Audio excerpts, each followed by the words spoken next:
Welcome to Fueling Conversations, a sport nutrition education network podcast with Dr. James Fleming. Today we're joined by Sam Twine, a former elite rower who has transitioned into a career as a sports nutritionist. Sam takes us through his athletic journey, from gig rowing in Devon to earning a university rowing scholarship, sharing insights into the intense training demands and nutritional challenges he faced along the way. He also discusses his transition into dietetics, his experience working in the NHS, and his current private practice advising athletes. Beyond nutrition, Sam offers valuable career advice for aspiring professionals, highlighting the importance of leveraging knowledge, networking, and overcoming self-doubt. He shares how a mix of curiosity, mentorship, and interdisciplinary connections has shaped his career, blending clinical nutrition with elite athlete consulting. This episode is packed with insights for athletes and nutritional professionals alike. Let's get started. Hi everyone, and welcome to another Sports Nutrition Education Network podcast. Today, pleased to be joined by Sam Twine, who's an ex-student at St Mary's, and he's another person I've clung on to try and share his insights with us. So really pleased you've been able to join us, Sam, today. In this same tradition as always, if you can kind of tell us a little bit about yourself, your background, and what you're doing now, that would be really cool, and then we'll go from there. Okay, really nice to be here. Nice to be with you guys. I've been quite excited about doing this. My name's Sam.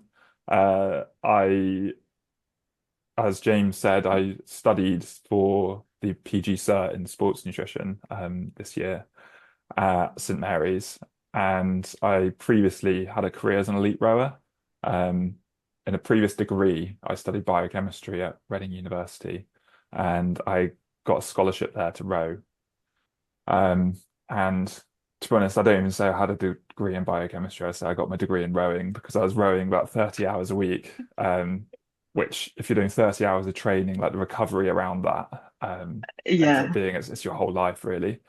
So I did that. And then after Reading Uni, I spent 2 years pursuing rowing full time. And when I retired from that, I decided I wanted to pursue nutrition as a career, and that's when I discovered dietetics. I was like, I guess I had a bit of an elitist mentality. I was like, well, I've been the best at rowing, and I want to be like the highest level of nutrition there is, and went and did a whole nother undergrad actually in dietetics.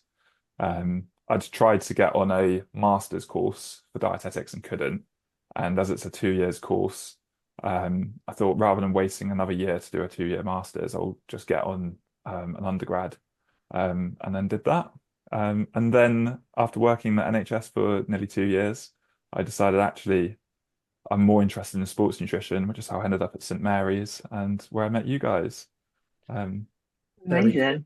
So can you talk Can us... I ask, how did you do 30 hours of rowing practice and all the labs that are associated with a biochemistry degree? I was just trying to do the maths and I couldn't get that to add up. So first year I managed to do it, but it was exhausting. I'd be up at 5:30 each morning. I'd go do an hour and a half row on the river, and then I'd go to a 9 a.m. lecture. Because it's a very full-on timetable. Like each day you'd have 2 hours of lectures and a 2 hour lab studying something to do with the lecture you've just had. And then it'd be the same in the afternoon. Like I'd have another 2 hour lecture and another 2 hour lab. So first year, I don't think I could do it again, but I'd do an hour and a half row every morning, pushing off the landing stage at 6:30, so I'll be up about 5:30. Go to a 9 a.m. where the rest of the students around me are yawning, struggling to get up for 9. I'm like, you have no idea what I've been up to so far, and I'd be really proud of that. Actually, I think that's something that I really liked about rowing. I feel so proud of having done so much really early. And then I'd do another session at 6:30 in the evening. Each weekday, and then get to the weekends and you do even longer sessions. So I did that for my first year, and then I actually ended up going part-time in the degree. So the 3 year degree took me 4 years, and I think the uni liked me doing that because that meant my 4th year that I shouldn't have done, that was an Olympic year. So I think that although I didn't end up going to the Olympics that year, I got to Olympic trials, which obviously looked really good for the university. So I think they were more than happy for me to go part-time, and then that they also gave me another year of scholarship to do that as well. Oh, nice. So the answer is I didn't. How did I balance it all? I didn't. I ended up breaking down my degree, and I'd set myself a rule where I was like, I'm not going to skip any lectures. Uh, I didn't do that the first year. Sat at the front every single lecture so I couldn't fall asleep. And then gradually, I think through my degree, I was further and further back in the class, kind of dozing my way through it. So how did Sam you get to the stage when you got the scholarship to Reading? How did the journey start with regards to getting into rowing in the first place? Like, it's hard for context that Sam's an absolute giant, but obviously we're on Zoom, so you can't tell that he's about 7'5". Yeah, how did you get there? So I think with anyone who's been successful in sport, they've had quite a lot of luck, and people don't often like everyone's worked hard, and often people say it's the hard work that got them there.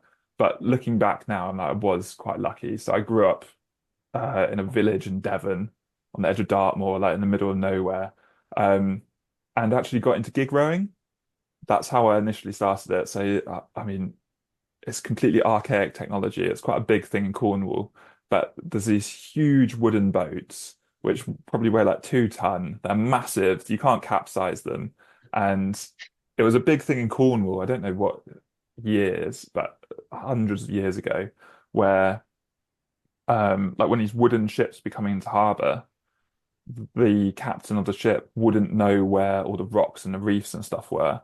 So they would pay a captain from the local town to safely get their ship into harbour. And so when you saw a big boat coming into your little fishing village in Cornwall, people would race out to the boat to be the first Oh, captain there, and then they'd steer the ship in safely. So there's this huge tradition in Cornwall of these gigs racing out to the sea to get a paycheck for their captain to get them safely in. And so that's how I oh started wow. doing this gig rowing, which, I mean, if anyone is interested, Google gig rowing, and it's nothing like the stuff you see in the Olympic kind of rowing. Like, these boats are like probably wider than my arm span. They're bloody slow. Like, your oars are made of wood and leather. So it's really, really archaic. Anyway, I was doing that. Um, and somehow we're doing some indoor training on the rowing machine, which it was very unscientific. I can't remember what we were doing. There's some ex-army bloke that had got into it that would just be doing, very army, just like hard training, but probably not getting much benefit from it. It just felt hard. So you're like, well, I must be getting something from it. And there was a GB rowing coach turned up there. Like, it was someone based from Plymouth who had a job with GB to try and recruit more people in, because if you're rowing in a river fine boat club, you'd pay subscription to the British rowing national body. And so he had a bit of a sales job to get people in, and turned up and looked at me and was like, "You're massive. You're really tall." I think I was probably like 15. And then there was a talent program going on there called Sporting Giants. And I think what they looked for with rowing is, one thing is your arm span to be bigger than your height, Yeah. certain height that you had to be. And I was that at 15. And so I ended up going through this talent identification thing, um, which I was actually also scoped for basketball as well. But you have that standing jump test, and my explosive power is abysmal. I think what I'm talented with is I've got quite a good natural threshold. So I can hold quite a high intensity for a long time. But like Yeah. explosive power, like, to be honest, of all the talents to have, it's quite an unexciting one. Like, I can be like, look, watch me run for an hour. I can go quite fast, but I don't have any like party trick. Anyway, so I ended up going through all these testings. Initially, I was really bad on the rowing machine, but one of the tests was on a bike, and I can't remember exactly what it was. It was some kind of step test. I did really well on that, and that's how I got identified and ended up going down this route with the GB rowing team. Which is quite a strange route into sport, because you don't go in. I didn't start this fine boat Olympic style rowing because I was like, I really enjoy this. I started because someone told me from a young age, I'm going to be very good at this if I train. Which then kind of, you put your sights at like the top level straight away. Um, so anything I won throughout that, or anything I achieved, kind of felt a stepping stone towards where I should be Yeah. because my talent got identified. Um, that's my perspective anyway. And how then did you Yeah. manage? How then did you manage the like thrown into a talent ID program? What was the training load like? How did then that have an effect on, body composition pressures and or expectations? Can you give us a bit of an insight into like how, because obviously you were down in the middle of nowhere, like you said, and where did you have to travel a long way or what did it kind of look like? Yeah, so this is nuts looking back at it as well. So the closest club to the closest rowing club, so you have to row on a river with these kind of boats. They're so narrow that Yeah. go anywhere where there's a little bit of swell on the water or any chop, and you'll probably capsize them. So the nearest club to where I grew up, on the edge of Dartmoor, was in Plymouth. And so I think Oh, it's probably like 15 miles or so away. But yeah. I got identified and joined this club when I was like 15, so I couldn't drive. So I think the compromise we came up with was 3 days a week I'd go training there because it was quite far. So like it was top of my head, it's something like Tuesday, Thursday, Saturday. And I'd cycle. So I'd finish school, I'd cycle. It's on average downhill into Plymouth, so I could probably do it in about 45 minutes cycling in.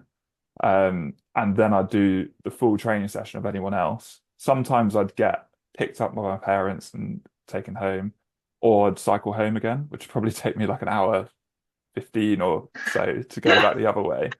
Um, and I had no knowledge about nutrition, no knowledge about like energy or anything like that.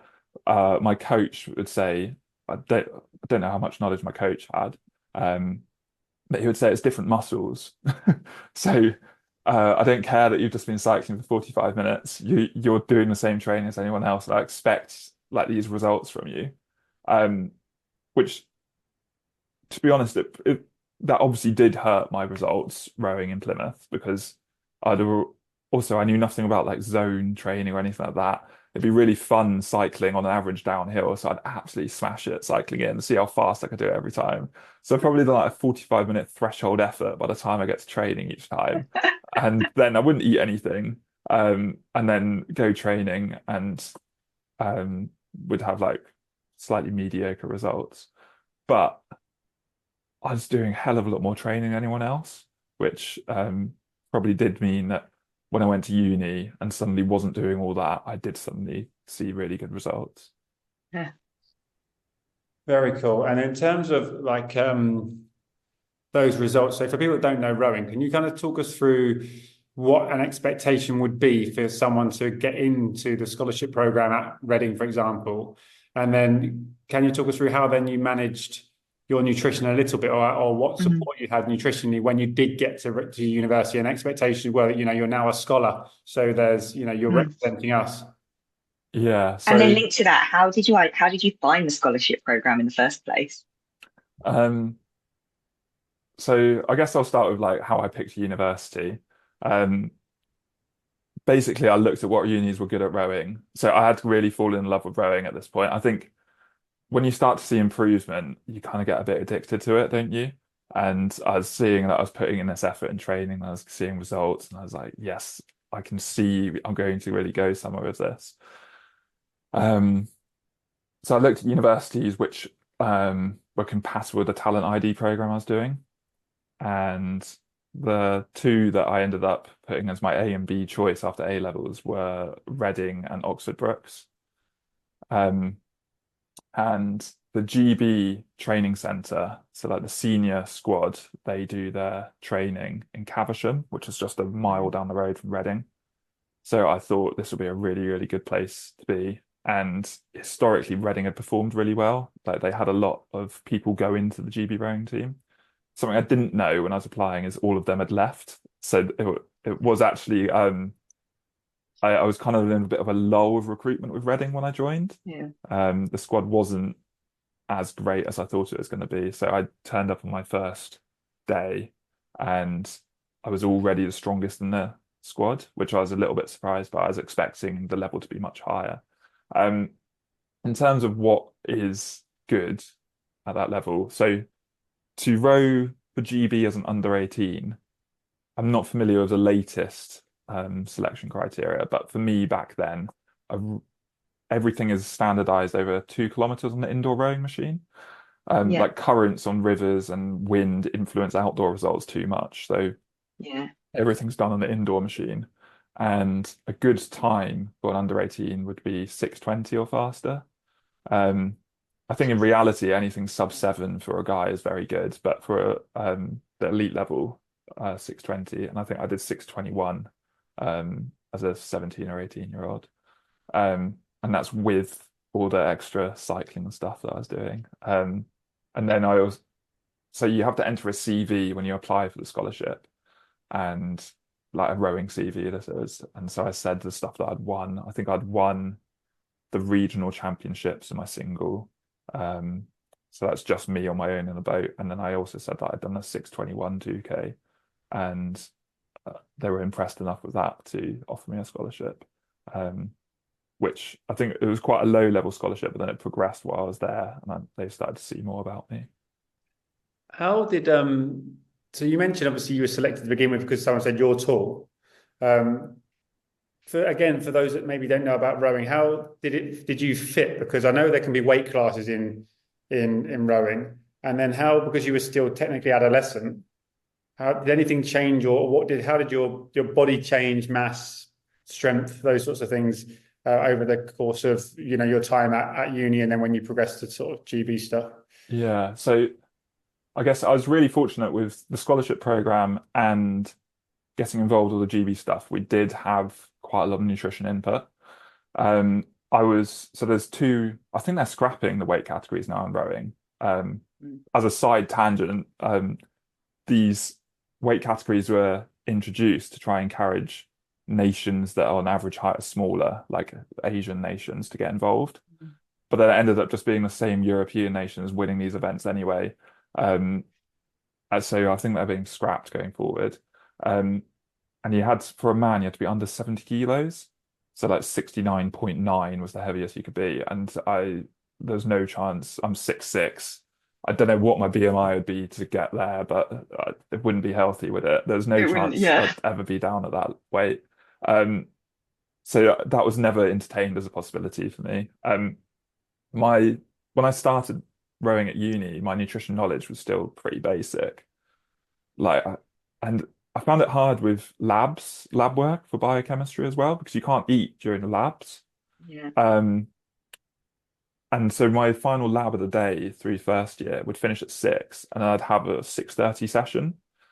Um, so I found that really difficult. Like, I had quite a few times where I'd turn up to training and I'd bonk really badly. I'd be like I could do about 20 minutes and I'd be absolutely catatonic. Like, I'd be like slumps like this, like not able to do the session. And then one time someone gave me some fruit juice and then I could do the rest of the session. I was like, what the hell's going on here? Like, literally no knowledge. Um, and then someone suggested that I take malt loaf into the labs.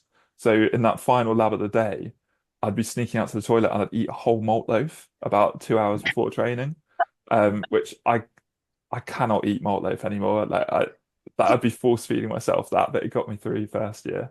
And then gradually learned more and more. I remember there was a point where it was a bit of an epiphany. I was like, I need to sort out better nutritional habits. It was around racing. So in second year of uni, so I was what, 19? Um, I was at GB final selection that year for the under 23 squad. So I was one of the youngest there, and I was really nervous and couldn't eat, but I didn't think that was a problem. So I decided not to eat and just took some Pro Plus to get some caffeine in before the race, Jeez. and thought that would be plenty, and then massively underperformed. Um, and so the way a rowing race works, you'll have 3 races through the day.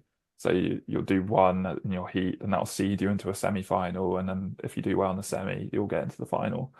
And I think I ate like a Battenberg between the races, and that was it. And each time just took like a little Pro Plus pill, thinking that would be enough. And of course it wasn't, and I massively underperformed. And in hindsight now, I'm like, oh, I would have done so much better if I'd just known how to eat. But obviously didn't then. And then that started my interest more, which probably led into this whole career I now have. Mm. Do you find kind of going on a bit of a tangent? So obviously not during the time at uni necessarily, but now, do you find a benefit from the knowledge of biochemistry in the field of nutrition? So this is something always find interesting, because the number of nutritionists who are like, when you do even metabolic biochemistry, they're like, oh, I don't want to do it. And I'm like, literally what you're helping people to optimize, you have to know and understand it. Like, did you find that transfer of knowledge useful when you then went into dietetics? Yeah, definitely. I think um, it's funny doing the dietetic stuff. People would be so scared of the biochemistry, and they were my best modules. I was like, this is easy, guys. Like compared to what I've been studying, I don't even need to revise for any of this. And I think that's the part of nutrition I really love is performance nutrition. And I think Yeah, that gets so biochemically, doesn't it? Like, yeah, very um, quickly. yeah. So like, at the moment, one of the big, I don't know why it's suddenly surging because it's been known for ages, hasn't it? But bicarb is having a bit of a moment, isn't it? And like when I was working in an acute hospital setting, so like in ICU, you'd sometimes use bicarb to lower a Yeah, patient's lactic acid. And people would say, but it's used up so quickly, that can't have any meaningful effect over a long bout of exercise. But there's some research now coming out that it helps with like mitochondrial function, isn't there? And I think if I wasn't so confident with biochemistry, I wouldn't ever explore those kind of things. Um, yeah, and so I think it's not necessarily knowledge, it's like being confident enough that I can understand this if yeah. I go and look at it and put my Yeah, mind to it you a bit. see you see a chemical structure and it doesn't Yeah, it freak you doesn't like out. shut down my brain, I don't panic. Yeah. And bicarb, just on that note, did you used to take that then, Sam, for when you were competing? Because I hear not a great flavour. Um, I didn't. Um, it's I had a friend that would he'd sprinkle it over pasta and then eat that. But then, I mean, That sounds he's probably eating grim. that like 4 hours before. So, from my knowledge, it's peaks at like 1 to 2 hours after taking it, doesn't it? So I doubt he's getting any benefit. Um, It does, but there is some evidence of chronic usage having a potential benefit, mm, I know but less I've been studied. told that people in the GB squad now are supplementing long term with Yeah, bicarb, but no, I wouldn't take it. I think caffeine was about as far as I went. And even then, we had so much anti-doping stuff drilled into us. I was quite nervous yeah. about like taking any supplements, to be honest. Um, we're sponsored by Science in Sport, so we get a big tub of protein and the Go electrolyte powder, the carb drink. Um, Can and you that can was you about as far as I went, to be honest. can you talk us Um, through how you did fuel your frame? Because you've identified, heavy amounts of workload, you're cycling, and then you're juggling obviously some of the intricacies with studying and being an athlete. How did you manage to support a frame of 6'6" and what, 100 and something kilos, I assume? yeah, so I always really struggled to put on weight. Um, I mean, it's not that much of a surprise, really, is it, when you're doing that much work? So the heaviest I ever got to was 100 kilos. I think I'd probably average around 95, 96 kilos. And I did I did track on MyFitnessPal for a few days once, and I was doing like 8,000 calories. And then there was so much effort to track it. I was like, forget this. Like I'm doing like one person's week of food in a day. Um, so to be honest, I was just eating as much as I possibly could. Um, Yeah, and it would get really exhausting. Like when it got to a rest day, I'd look forward to a rest day because I wouldn't have to be eating as much. yeah. I was really another place where I was really fortunate is the S&C coach at Reading. He used to take me to Costco and would just buy kilos of chicken breasts, and then I'd keep them in the freezer. So I'd have because I mean, as a student as well, to be able to be eating Eat that that amount of much to food is afford really, it. really challenging. Yeah, Um, I think fortunately as well, because I was studying biochemistry, so it's kind of like a health science kind of subject, isn't it? And because of the nutrition input I was getting from the Reading and the GB squad, I knew that it was fine to eat junk food. Um, yeah, so like empty calories. So I'd always make sure I wouldn't fill up. I'd eat the more nutritious foods first. So, um, like one of my standard dishes would be like shepherd's pie or something. And then I'd put a load of Yeah. spinach into that to make sure I'm getting my leafy greens as well. And then if I ate as much of that as I possibly could and couldn't eat any more of that, I'd then eat a load of donuts or something like that. Which I know it doesn't. It's funny. People are so drilled on healthy eating It's from a so different. governmental Yeah. level, from like a public health messaging level, that they think that's not healthy. Um, but something I now But say to people it's, is like yeah. the healthiest diet is relative to the person, isn't it? Like with what I Yeah. was Like if you imagine doing, if you tried to eat that much in high carrots. fiber foods, like, Yeah, yeah, you wouldn't have a gut left yeah, yeah. and you wouldn't be able to eat I'd that many never be off the calories. Like it's toilet. all context dependent. Yeah. Yeah, Like it's, yeah, that is so important, right? It's the context. Like an yeah. athlete is not a normal person. And it's not going to make them unhealthy as well. They're probably healthier for eating those high calorie foods as well. Um, so I was fortunate that I knew that, and it was almost kind of encouraged. And we'd do like eating competitions as well as a heavyweight Yeah. when men's squad. So there was uh, a cafe in Reading which would serve a meter long burrito, and that would be an eating challenge. And we'd quite regularly go in there and just eat, do the eating challenge. And then you get a t-shirt and sign your name on the wall, and we'd all have several t-shirts having done that. I love it, love it. Can you walk us through to that transition point? So you've identified a few bits in how, the interest in nutrition came around, but how then did you decide to then study it further? And then what does your career look like now? And what kind of athletes are you working with or aspiring to work with? Yeah, so when I stopped rowing, I was a little bit lost. Like it's all I'd wanted to do. I'd kind of seen this path where I'd be like, be an elite rower and then follow like Matt Pinson or something into like write a book and then BBC present rowing. But when I reached the point where I was done with rowing, I was really done with rowing. Like I didn't want anything to do with it anymore. So there's a kind of a natural route where someone who's been a good rower just goes into coaching or goes to like one of the big public schools and teach rowing there. Um, and I wanted to completely reset and do something different. Um, so I really didn't know what I wanted to do. And my partner, now my wife, we actually went to New Zealand for several months and spent months just cycling and camping around New Zealand. And while we are doing that, that was a Oh, really good time to amazing. have some headspace. And I realized I really do like nutrition. That I want to share my mistakes with people and help people that way. But then I didn't want to work with elite athletes back then. So something I hadn't really liked about being a full-time rower and being an elite athlete was how selfish the lifestyle is. That I missed my one of my grandmother's funerals to row. That I'd say no to like every birthday party. When I did have a rest day, Rosie, my partner, would say, "Oh, we can go up and do something now." And as I said, "No, I'm so tired. I just want to sit in the house all day."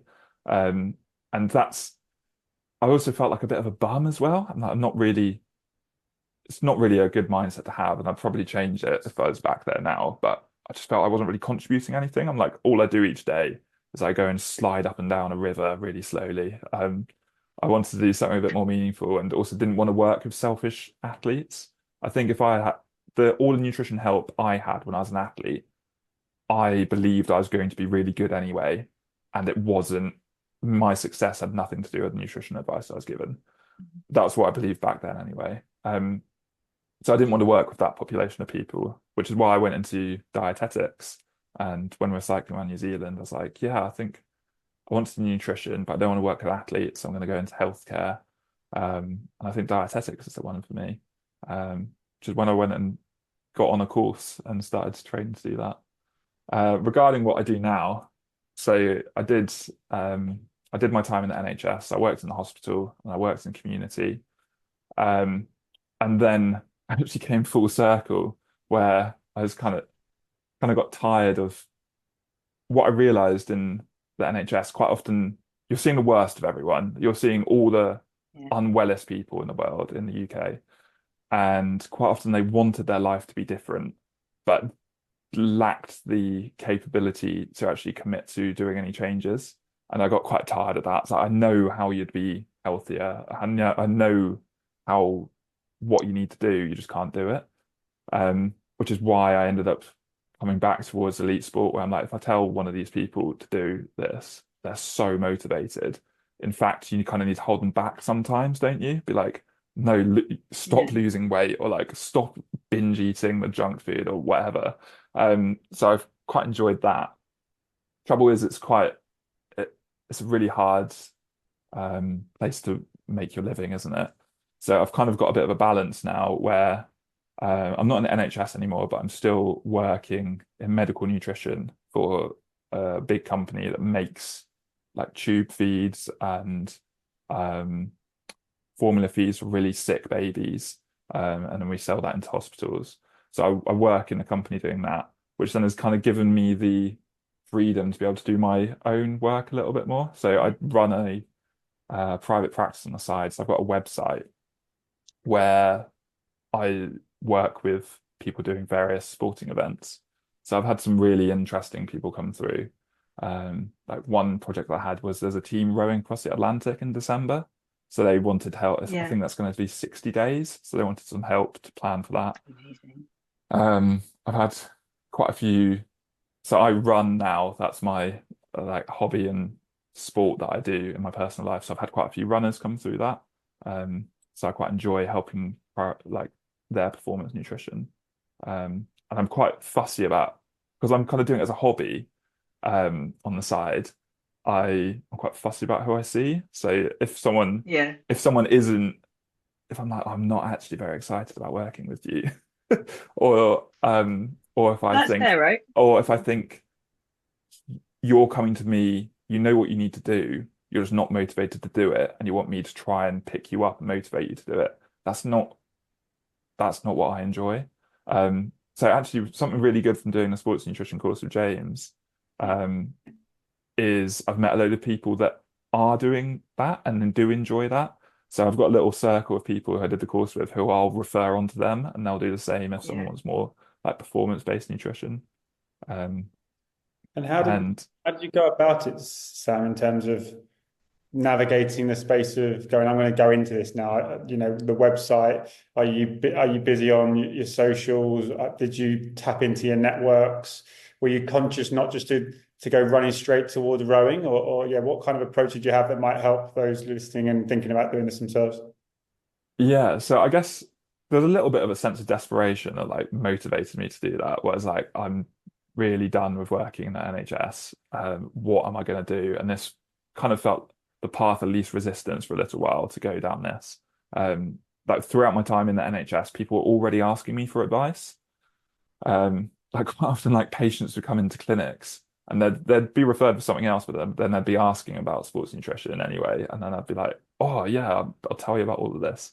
So it started off with me just kind of offering that, and people would pass me along by word of mouth. And so just be like the clubs I was part of a triathlon club um, back then, and so I'd do a little bit of some of the triathletes. And then I thought when I stopped working at NHS, I used a website builder, so I used Wix to build my own website. And for a little while, I was more active on socials, but that just doesn't come naturally to me. It feels so forced. Um, I've put quite a lot of stuff on Instagram and some stuff on Facebook as well, but um, I feel that's enough now that people can see my face as they want to and can kind of see how I work a bit. But I don't post regularly anymore. I just find it too hard. The thing I actually really enjoy is I've got a blog on my website, and so if something interests me, I'll research it and write a blog about that. And something I've Yeah. realized now is those blogs go onto Google. So if someone's searching for advice about a topic, And they'll end up find it. finding my Yeah. blog and then come through my website and contact me. And because I'm only writing about what interests me, I'm getting the people who want advice and stuff that interests me, which is a really, really slow burn. Like I've been writing these blog posts for a year and And I'm naturally just filter. starting to Yeah. see I've got all the analytics from the website and I see I get about 10 clicks a day on my website. Um, so it's not much traffic, but it does lead to people that I'm actually interested in working with, which Yeah, I'm getting much more fulfillment out of doing now, which is really nice. Um, and I don't think there's any that fast way balance to do between that. volume and like you can get all the likes you want, but it's not necessarily about the volume, it's about the quality, right? Like, is it going to convert to business or like you said, an interesting project?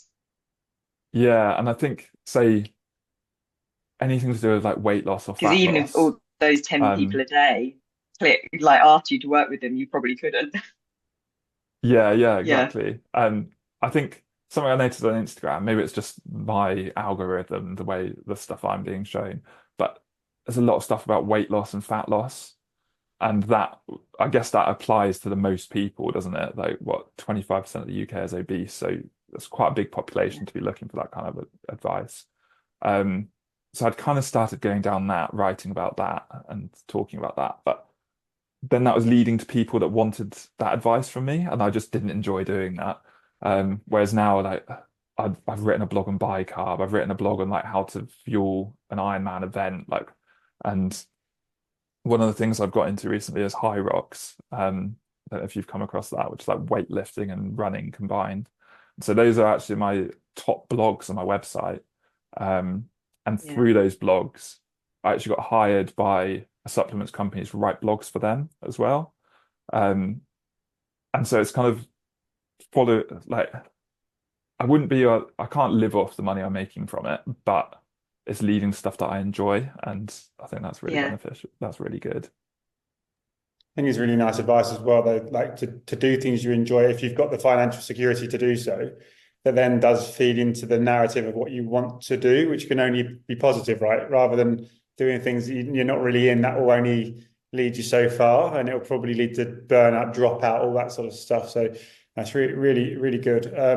Any, just as we kind of conscious of time, any kind of final thoughts in terms of your next steps or advice also for those kind of maybe for two people, I suppose, those maybe dual career transitioners that might be thinking, well, I'm not quite going to make it. Any advice for those kinds of people, and also advice for young practitioners in nutrition that are maybe a little daunted about next steps? And that's quite loaded because both of those questions are tricky, but anything you can give, Sam, here? Yeah, I guess it's funny giving advice when I don't feel I'm the finished article. But um, I think the most important thing is just start. Like, I remember I had my website finished and then didn't publish it online for quite a while. So I was really worried about people seeing it, or like judging me from it. And in reality, I published it, no one found it for about 4 months. And um, even then, nobody cared, or it felt like such a logical step for me anyway that people are like, oh, great for Sam doing that. Um, so I think a little bit is like get over your own fear of actually putting yourself out there and doing something. Um, and in regards to like what the second part of your question, like what about people wanting to get into this space, which I think was your question. Yeah. I don't, it's really hard, isn't it, sport? Like you see so many unpaid internships, which if you're able to do that, that's obviously a great thing to do, isn't it? And get some stuff in your CV. Um, but I think there's probably a minority of people that are in the position that they're able to do that, aren't they? Like it's a really lucky position if you're able to do that, which I wasn't. Um, so I think it's about working with what you can get. Like I haven't tapped into my rowing contacts, so I haven't had to. Um, but say if I were to apply for a full-time job in sports nutrition, I'd embellish the hell out of the stuff that I have done. It's probably not even embellishing, it's just a different perspective of it. yeah, Like talk about the athletes I have worked with. So like with High Rocks, some of the people who I have spoken to, they've gone on and won the World Championships for High Rocks, which although they probably wouldn't credit any of their success to me, such as I found when I was an elite athlete, I'd make sure that any employer would know about that. And I think most people do have some kind of experience like that. Like I know on the St. Mary's course, everyone there had competed in sport at some level. So they already have some experience. I think me having worked in a dietetics department, it's wild how little sports nutrition knowledge people have. Yeah. So even just having competed as a child coming through school, you'll have more sports nutrition knowledge than some dietitians. Sure, they'll know a lot about like how the body works, but they wouldn't necessarily know that actually eating 400 grams of carbs a few hours before a race is actually a good thing. Yeah. So I think it's trust yourself a little bit more as well. I think that would be my advice. Like you probably know more than you think you do. Love it. Cheers, Sam. And I appreciate I don't normally load the last question with our guests so much, but yeah, I really appreciate your time. It was one of those where when Sam came along, and obviously me being a keynote, living vicariously through my students, and obviously lovely guy, but also find out about the kind of rowing space, and then being a bit of a gentle giant, I was like, I'm going to tap into this guy and he needs to share his story. And I think it is a powerful one. There's so many things you've just brought up there in terms of managing high training volume, talent ID, stresses, managing just getting to training and around that space, then the juggle of being a student athlete, and how a lot of that is unsupported nutritionally and or otherwise, and then expectation being high, and then your transition, which you've done through, which seems like largely curiosity and heavy amounts of drive. So yeah, I really appreciate the time. I mean, really, really good one, and yeah, look forward to watching Yeah, out thanks, Sam. next. Yeah, I just want to add something else as well. It's just reflecting on what to do if people want to get in the space. I've never met anyone within like the sports kind of world who won't help if you ask them as well. So I think it's definitely worth reaching out. Like I've been living just outside Bristol for the last 10 months. I've already got quite a few contacts, like physios, massage therapists, all sorts of people will have a network where they refer between each other, and they're always looking to expand this network because it's a symbiotic relationship, isn't it? Yeah, definitely. No, if always reach out to people, if you want help or experience as well, they'll be there that way. That's really good advice. And I also think, just to close it on that, is that, like you identified, it's not always just reaching out to other sports nutritionists. It's the wider MDT. It's the wider MDT, yeah. Yeah, and that's where you're going to learn from them, and they'll learn from you. And actually, that's probably more powerful than just reaching out to a successful sports nutritionist or successful sports nutritionist and saying, "Can you get me a job?" Like we've already identified, it's a very competitive space. So yeah, awesome. Thanks for joining us, Sam. We will share your website, thanks for having me, your guys. blogs, and all that stuff. And look forward to chatting again soon.